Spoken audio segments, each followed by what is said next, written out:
ইলিশ মাছ দিয়ে কচুরলতি রান্নাটা যে এত মজা হয়েছিল, আমার কচুরলতি পরিষ্কার করতে যে পরিমাণ কষ্ট হয়েছে সেটা ভুলেই গেছি।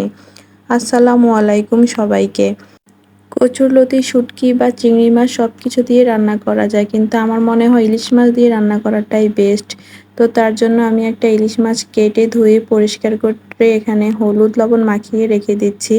আর এখানে আরেকটা প্যানে তেল দিয়ে প্রথমে আমি মাছগুলোকে হালকাভাবে ভেজে নেব। আমার যেহেতু 2টা ছোট বাচ্চা আছে, তার জন্য আমি যেই তরকারিগুলো খুব সহজে রান্না করা যায় সেগুলোই বেশি বাসায় আনতে বলি।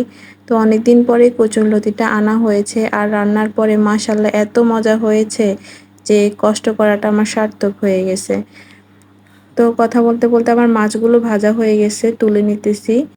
তারপর এখানে আমি কড়াইতে পরিমাণ মতো তেল দিয়ে তার মধ্যে পেঁয়াজ কুচি দিয়ে দিচ্ছি। পেঁয়াজ কুচিটা ভালো করে নরম হয়ে গেলে তারপর আমি অন্যান্য মশলাগুলো অ্যাড করব। তো লবণ দিয়ে দিলাম, লবণ দিলে পেঁয়াজগুলো একটু তাড়াতাড়ি নরম হয়ে যায়। তারপরে আমি এখানে কিছু কাঁচামরিচ দিয়ে দিলাম। তারপরে আরেকটু হালকাভাবে ভেজে এখানে আমি হলুদ গুঁড়ো, তারপরে মরিচের গুঁড়ো একটু বেশি পরিমাণেই দিলাম, কারণ কচুরলতি তরকারিটাতে একটু ঝাল ঝাল হলে বেশি ভালো লাগে। তারপরে কিছুটা জিরা গুঁড়া দিয়ে এখানে একটু পানি দিয়ে দিব যাতে মশলাগুলো পুড়ে না যায়। অল্প পরিমাণে পানি দিয়ে দিলাম। এবার আমি এখানে আদা রসুনের পেস্ট দিয়ে দিব। রসুনটা একটু বেশি দিচ্ছি কারণ যাতে গলায় না ধরে সেই জন্য।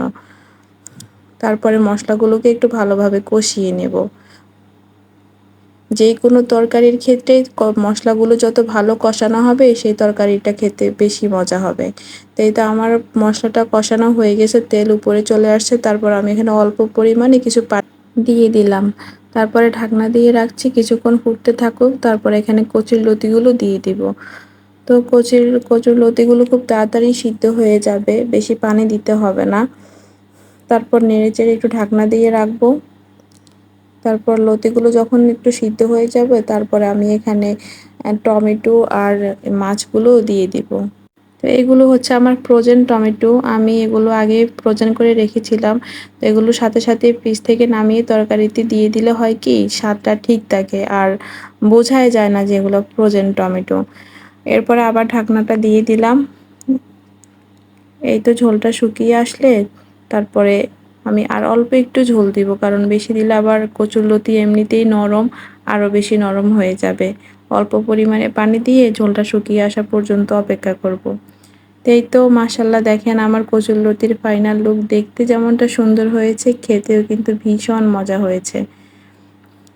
তো আজ এই পর্যন্তই, সবাই সুস্থ থাকবেন, ভালো থাকবেন।